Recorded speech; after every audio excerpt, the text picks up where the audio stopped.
الحمد لله رب العالمين، والصلاة والسلام على سيد الأولين والآخرين نبي الأنبياء والمرسلين وعلى آله وأصحابه ومن تبعهم بإحسان إلى يوم الدين. أما بعد، فأعوذ بالله السميع العليم من الشيطان الرجيم. بسم الله الرحمن الرحيم. ألا إن أولياء الله لا خوف عليهم ولا هم يحزنون الذين آمنوا وكانوا يتقون. صدق الله المولانا العظيم وصدق رسوله النبي الأمين الكريم ونحن على ذلك لمن الشاهدين والشاكرين. الحديث عن أبي هريرة رضي الله عنه قال رسول الله صلى الله عليه وسلم قال الله تعالى: من عاد لي وليا فقد آذنته بالحرب، إلى آخر الحديث.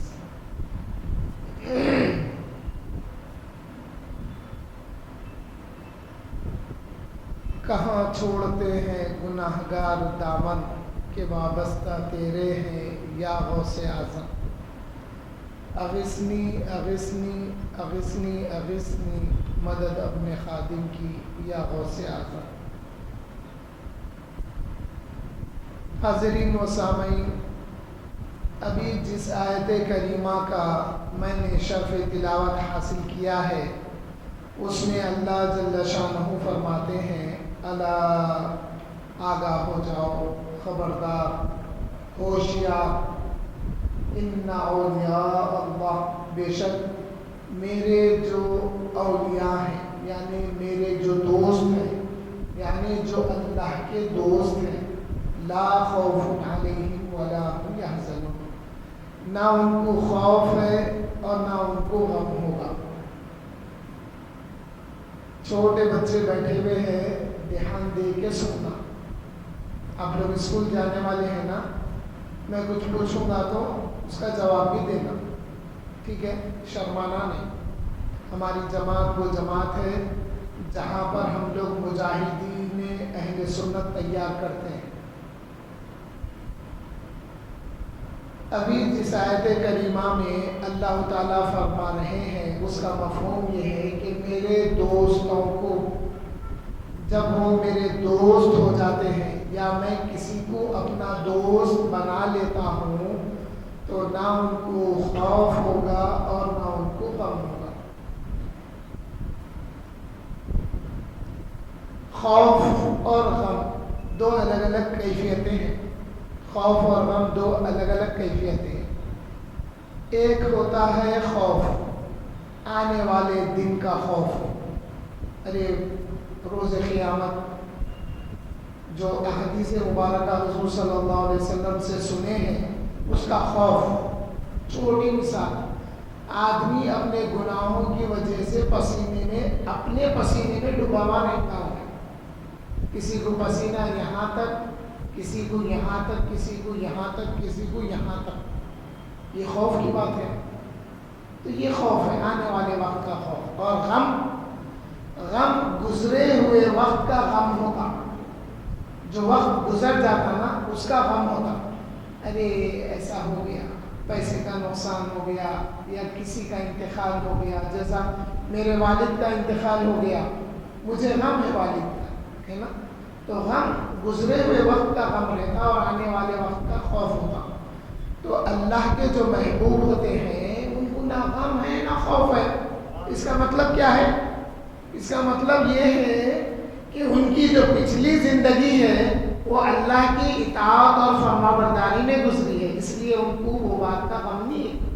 اور پھر خوف آنے والے وقت کا خوف اس لیے نہیں ہے کہ اللہ تعالیٰ کے وہ محبوب ہو گئے ہیں، وہ اللہ کے دوست ہو گئے ہیں. اب پھر اللہ تعالیٰ آگے صفت بتا رہے ہیں: الذین آمنوا وکانوا یتقون. یہ میرے جو دوست ہیں وہ لوگ وہ ہیں جو ایمان لائے اور تقوی اور پرہیزگاری ان میں ہے.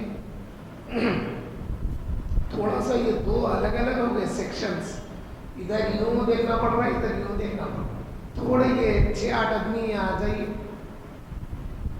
بچوں آپ آؤ، بڑے لوگ بیٹھتے، آئیے جو بھی ہے ادھر آ جائیے تاکہ میرا دھیان ایسا رہے. اللہم صلی علی نبینا محمد وعلی آلہ واصحابہ وبارک وسلم. اب بات یہ ہے، توجہ سے سنیے، بات یہ ہے کیا اولیاء اللہ اسی امت میں ہیں یا پہلے بھی تھے؟ بچوں آپ لوگ کیا کہتے ہیں، پہلے بھی تھے ہوں گے اولیاء؟ نہیں، اب کچھ ہے، کیا ہے بولیے؟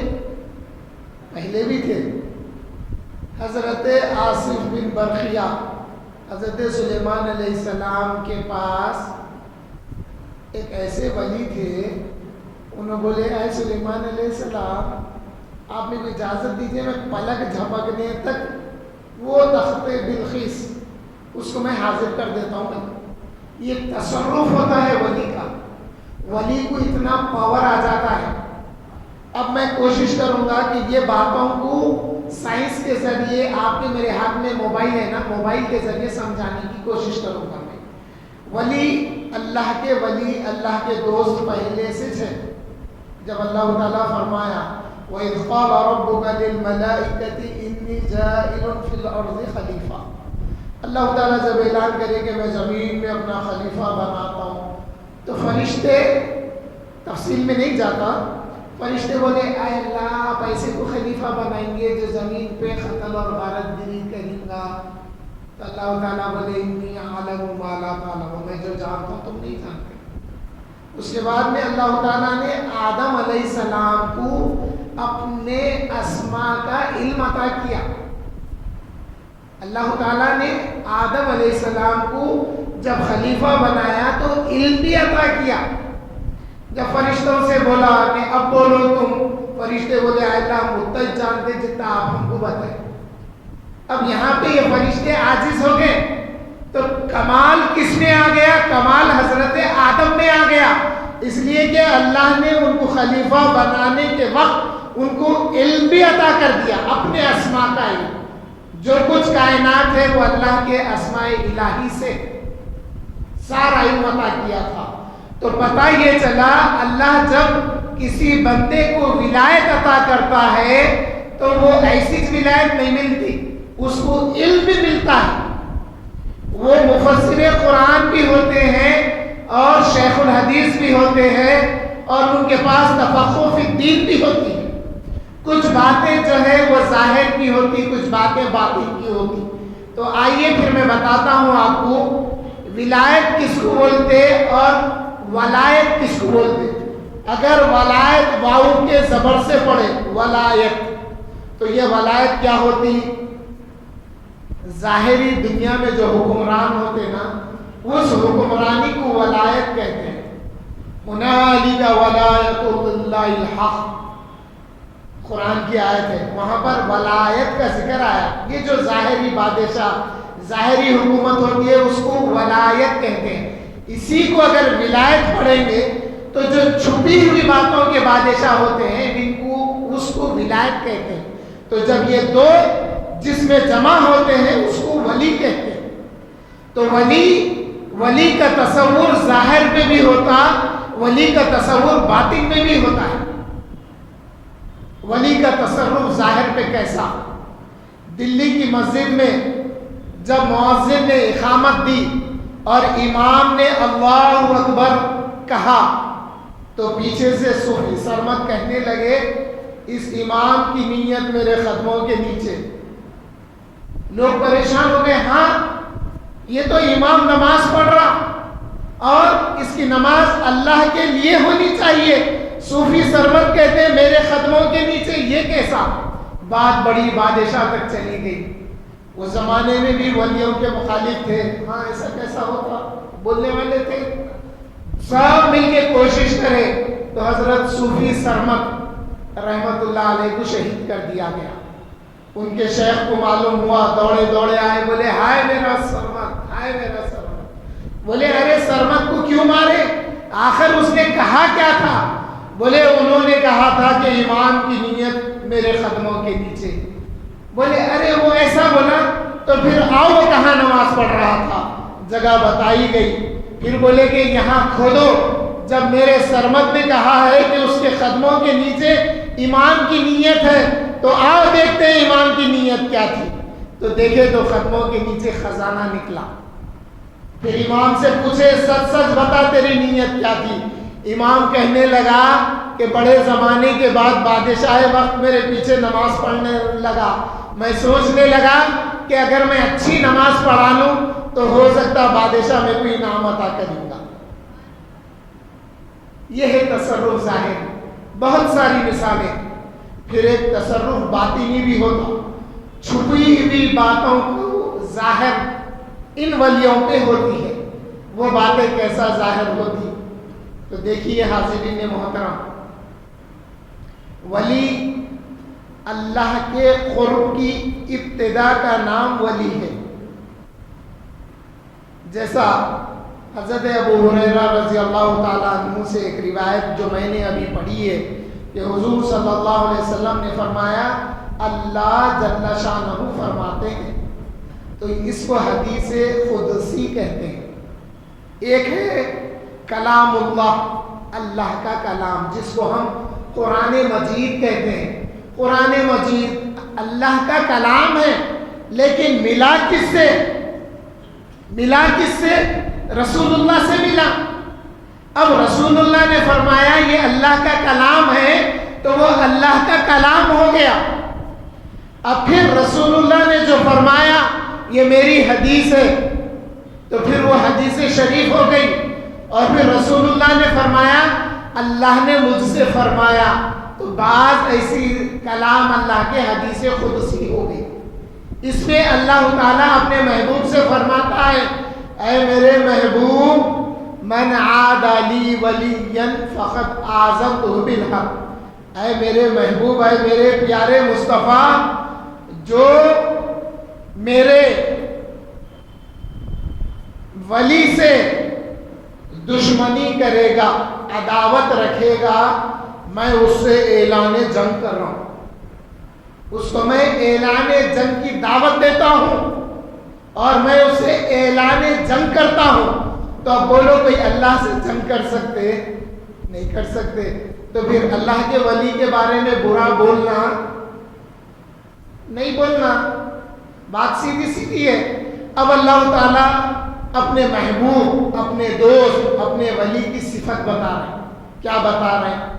بندہ جب میرا تقرب حاصل کرنا چاہتا ہے تو پھر وہ میرے مرضی کے مطابق, یعنی اللہ کو راضی کرنے کا ذریعہ کیا ہے؟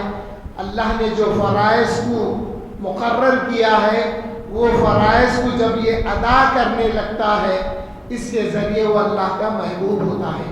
اور جب وہ نوافل کی پابندی کرتا ہے تو پھر وہ میرا محبوب ہو جاتا ہے. فرض نماز پڑھ لیے چلے گئے, وطر پڑھے نہیں پڑھے, تہجد تو تہجد ہے نہیں. فرض ادا کرنے کے بعد میں نفل نمازوں کی جب پابندی کریں گے, نوافل کی جب پابندی کریں گے تو اللہ کا قرب حاصل ہوگا. فرض زکوٰۃ تو دے لیے, صدقہ خیرات کی بات آئی تو نہیں میں زکوٰۃ دے دیا. خاندان میں کوئی بیمار ہو گیا, پیسوں کا مستحق ہے, نہیں میں زکوٰۃ نکال دیا تھا, نہیں زکوٰۃ نکال دیے, وہ فرض تھا. اب ایک ایمرجنسی آ گئی, اس میں خاندان کے رشتہ دار کی دوا ڈوری کے لیے مدد کرنا ہے, اس کے ذریعے اللہ کا تقرب حاصل ہوتا ہے. مثالیں بہت ہیں مگر آئیے موضوع کی طرف. اللہ تعالیٰ فرما رہے ہیں جب بندہ میرا محبوب ہو جاتا, جب میں بندے کو اپنا محبوب بنا لیتا ہوں تو پھر ہوتا کیا ہے؟ اللہ تعالیٰ فرماتے ہیں جب بندہ میرا دیکھتا ہے تو اس کا دیکھنا اب اس کا دیکھنا نہیں رہتا, یہ بندے کا نہیں رہتا. وہ جب دیکھتا ہے تو ہماری قوت بصارت سے دیکھتا ہے. اب میں ہوں, میں دیکھ رہا ہوں یہ دیوار ہے, دیوار کے پیچھے کیا ہے مجھے دکھائی نہیں دے رہا, مگر اللہ جس کو عطا کرتا ہے ہوتے تو یہاں ہے, دکھائی انہیں وہاں کا دیتا ہے. مثال میں ہمیشہ کوشش کرتا ہوں کہ مثال اوپر سے لائے تو سمجھ میں آتا, نیچے کی مثال نہ سمجھا دیو تو صحابہ کے دور میں ایسا ہوا کیا؟ ارے میاں صحابہ کے دور میں ہوا، رسول اللہ کے دور میں ہوا، وہ آج کے دور میں ہو رہا، مگر کیا ہے؟ ولی کی کرامت نبی کے معجزے کا فیض ہے۔ نبی کی کرامت، اپنی کرامت جو ہے ان کی، وہ نبی کے معجزے کا فیض ہوتی ہے، اس لیے وہ معجزے کا یہ عکس ہوتا۔ آپ دیکھیں گے کوئی نہ کوئی کرامت دیکھیں گے، اس کے بعد اندازہ ہوگا یہ فلاں نبی کا معجزہ ہے، فلاں نبی بھی ایسا کرے تھے۔ آئیے حضرت عمر بن خطاب رضی اللہ تعالیٰ عنہ ممبر پر خطبہ دے رہے ہیں، جمعے کا خطبہ ہے۔ دوران خطبہ حضرت عمر فرماتے ہیں یا ساریہ انظر الی الجبل۔ بیٹھے ہوئے لوگ پریشان، یعنی حضرت عمر خطبہ دیتے دیتے بیچ میں حضرت ساریہ کو یاد کر رہے ہیں۔ اب کچھ لوگ سمجھ گئے کہ حضرت ساریہ کو ایک جنگ کے لیے بھیجے تھے، شاید ان کو کوئی بات کی انتباہ کر رہے ہیں۔ کچھ لوگ سمجھ گئے، کچھ لوگ بولے ہاں یہ کیا طریقہ ہے؟ اب یہ بات تکرار ہو گئی۔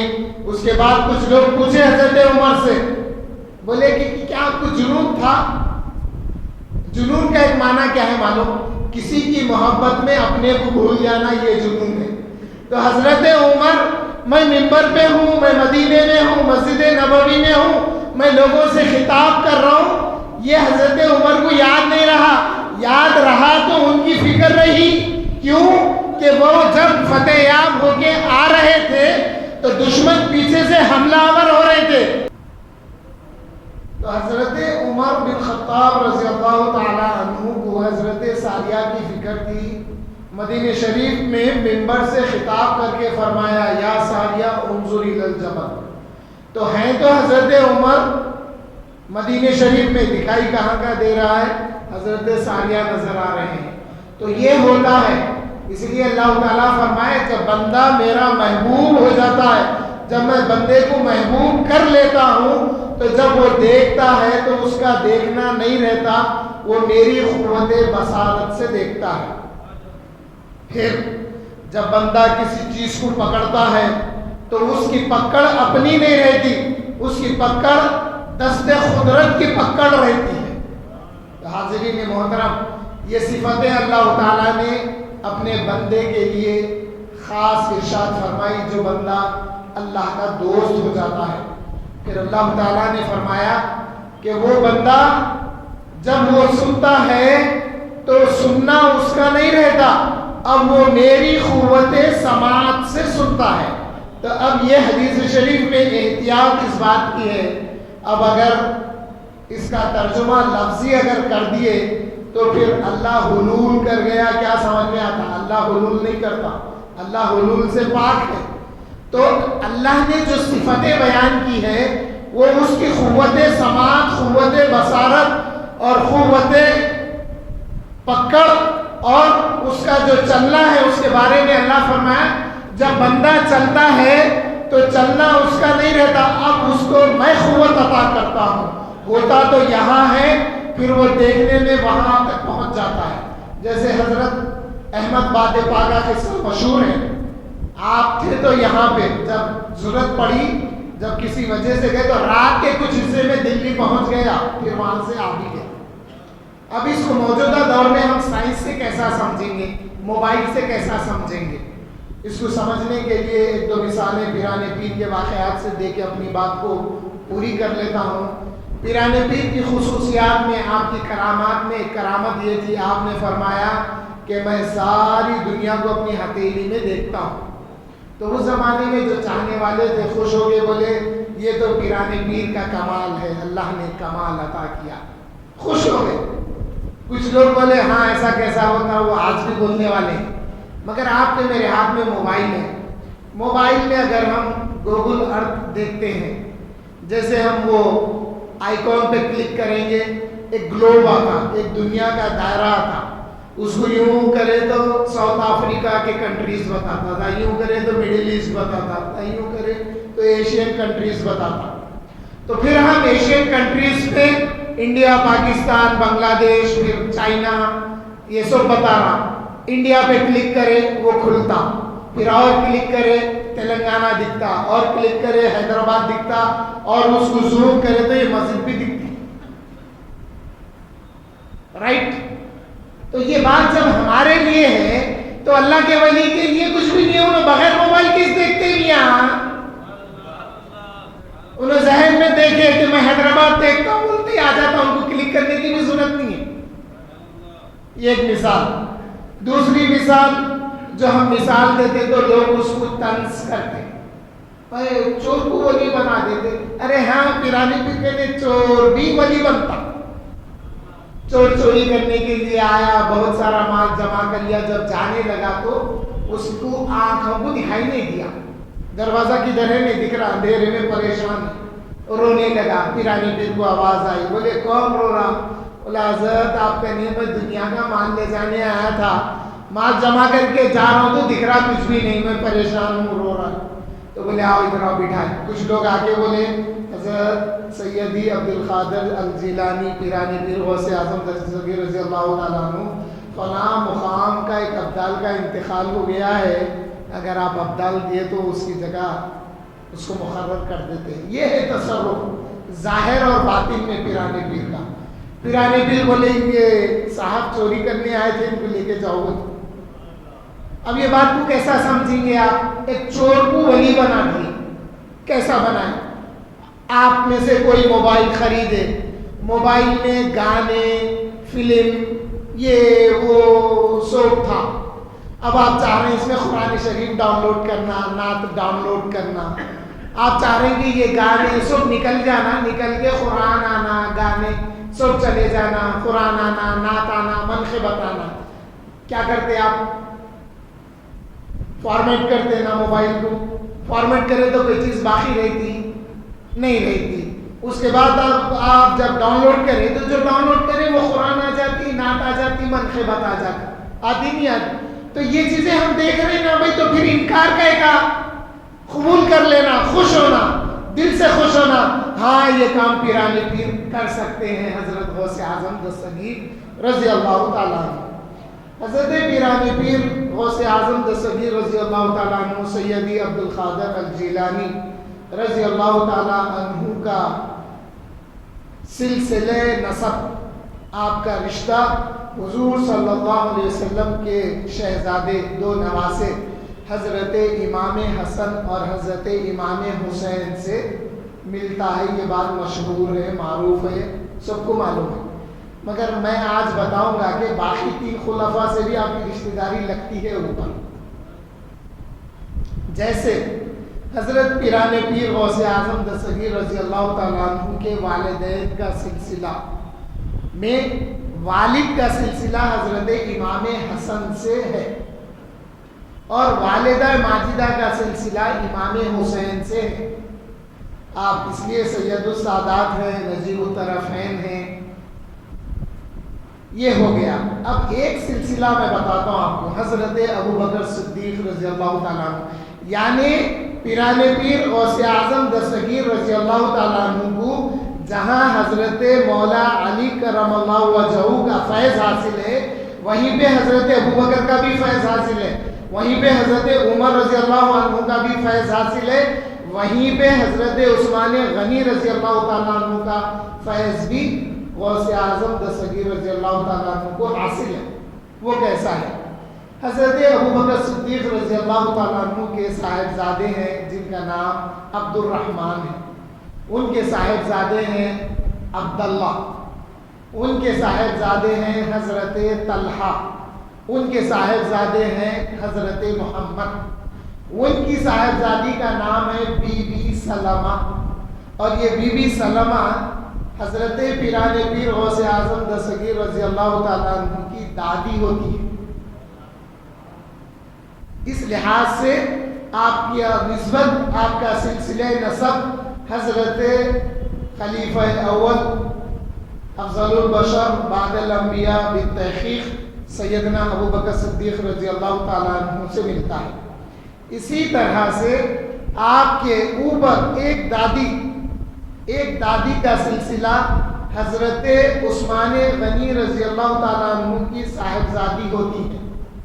جب ان کے شوہر کا انتقال ہو گیا تو ان کی شادی حضرت عمر رضی اللہ تعالیٰ عنہ کے ایک صاحبزادے سے ہوئی. اس لحاظ سے حضرت پیران پیر غوث اعظم دستگیر رضی اللہ تعالیٰ عنہ کو فیض تینوں خلفاء سے بھی ہے اور حضرت علی کرم اللہ وجہہ سے بھی فیض حاصل ہے. آخری محبت کی بات، حضرت پیران پیر غوث اعظم دستگیر رضی اللہ تعالیٰ عنہ کی مجلس کی یہ خوبی تھی، آپ کی مجلس میں کم سے کم ہمیشہ 70,000 سے زیادہ انسان اور جنات آپ کے وعظ مبارک میں رہتے تھے، اور پہلے شخص کو جتنی آواز سے سنائی دیتا تھا وہ آخری شخص کو بھی اتنی آواز سے سنائی دیتا تھا. اس زمانے میں یہ کوئی لاؤڈ اسپیکر سسٹم نہیں تھا. لاؤڈ اسپیکر یعنی کہنے والے کی آواز کو اونچی کر کے پہنچانا، یہ نہیں تھا. اعلی مکبر صوت بولتے اس کو عربی میں، اعلی مکبر صوت آواز، لاؤڈ اسپیکر سسٹم. اب پیران پیر کی بارگاہ میں ایک وجد کا کیفیت، ایک حالت ایسی بھی آتی تھی، پیران پیر حکم دیتے تھے موتو، مر جاؤ، تو سب کی روحیں نکل جاتی تھی، سب مر جاتے تھے. اس کے بعد میں پھر ایک وقت گزرنے کے بعد میں پیران پیر فرماتے کہ زندہ ہو جاؤ، تو زندہ ہو جاتے تھے. یہ باتیں ذرا اوپر کے لیول کی ہے سمجھنے کی. جب آپ قال بیان کرتے تو لوگوں کی جو کیفیت بے چینی رہتی تھی، اس کے بعد اسی بات کا جب حال بیان کرتے تو لوگ اپنے کپڑے پھاڑ لیتے تھے. یہ بات تھی پیران پیر کی. ایک بڑے دور کے محدث مفسر بیٹھے ہوئے ہیں، پیران پیر ایک آیت پڑھ رہے تو انہوں نے بولے یہ آیت کے میرے کو 10 تفاسیر معلوم ہے، 10 طریقے سے اس کی تفسیر معلوم ہے. پیران پیر پہلی تفسیر وہ بیان کرے جو ان کو معلوم تھی، دوسری وہ بیان کرے جو ان کو معلوم تھی، تیسری 10ویں، اس کے بعد جب 40ویں تفسیر اسی آیت کی پیران پیر بیان کرے تو انہوں بے ہوش ہو کے گر گئے. پھر وقت کے محدث اور مفسر تھے. تو پیران پیر کے علم کا یہ عالم تھا. اللہ نے آپ کو وہ علم عطا کیا تھا. کیوں کہ اب نبی آخر الزمان کے بعد حضور صلی اللہ علیہ وسلم کو اگر کوئی یاد کرنا چاہتا ہے، حضور کے معجزات کا کوئی احیاء کرنا چاہتا ہے، حضور کے معجزات کو کوئی اب دیکھنا چاہتا ہے، تو اللہ تعالیٰ نے پیران پیر کو وہ سب کچھ عطا کیا تھا جس سے امت میں ایک احیاء ہو اور پھر ملت محمدی صلی اللہ علیہ وسلم بھی آگے بڑھے. تو بتانا یہ چاہتا تھا میں، ایک عورت کو جب معلوم ہوا کہ پیران پیر کی محفل میں ایک وقت ایسا آتا جب آپ موتو یعنی مر جاؤ کہتے تو فرشتے ان کی روح نکال لیتے، اور پھر جب آپ کہتے تو زندہ بھی ہو جاتے. تو اس عورت کا ایک بچہ مر گیا. وہ عورت کو معلوم تھا اس عورت کا ایک بچہ مر گیا. وہ بچے کو، مرے ہوئے بچے کو لے کر آئی محفل میں. پیران پیر جب فرمائے موتو تو یہ مرے ہوئے لوگ یا جن کی روح نکل گئی تھی وہ بے روح جب پڑ گئے تھے تو ان میں لا کے اپنا بچہ ملا دیا. اب انتظار میں تھی. پیران پیر جب کہیں گے زندہ ہو جاؤ تو میرا بچہ بھی اٹھ کے بیٹھے گا. جب پیران پیر فرمائے کہ روح واپس کر دو اور یہ لوگ زندہ ہو جائیں، تو جب سب زندہ ہو گئے تو اس کا بچہ زندہ نہیں ہوا.